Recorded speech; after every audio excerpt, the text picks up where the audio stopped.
प्राचीन भारत में नगर और व्यापार न केवल अर्थव्यवस्था के केंद्र थे, बल्कि संस्कृति और समाज के विकास की धुरी भी थे। प्राचीन भारत में दूसरी शहरी क्रांति 600 ईसा पूर्व 200 ईस्वी के दौरान कई नगरों का उदय हुआ। गंगा की उपजाऊ घाटी और महाजनपद इनके मुख्य केंद्र थे। इस समय के प्रमुख नगर थे पटलिपुत्र, कौशाम्बी, उज्जैन, मथुरा, तक्षशिला और वाराणसी। नगर प्रशासन और जीवन का उल्लेख कौटिल्य के अर्थशास्त्र तथा यूनानी राजदूत मेगस्थनीज की इंडिका में मिलता है।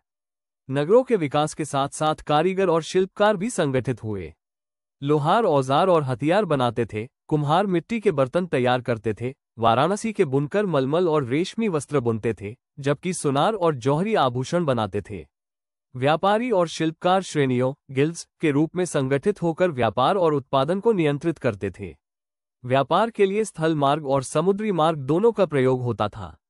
स्थल मार्गों में उत्तरापथ तक्षशिला से पाटलिपुत्र होकर दक्षिण भारत तक और दक्षिणापथ मथुरा, उज्जैन, ओडिशा, दक्षिण भारत प्रमुख थे। समुद्री मार्गों से पश्चिमी तट से रोमन साम्राज्य तक और पूर्वी तट से दक्षिण पूर्व एशिया तक व्यापार किया जाता था।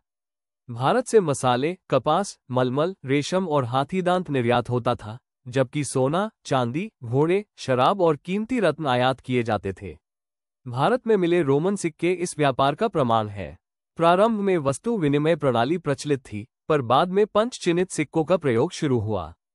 मौर्य और उत्तर मौर्य काल में इनका व्यापक उपयोग हुआ, जबकि गुप्त काल में सोने के सिक्के दीनार सबसे प्रसिद्ध थे।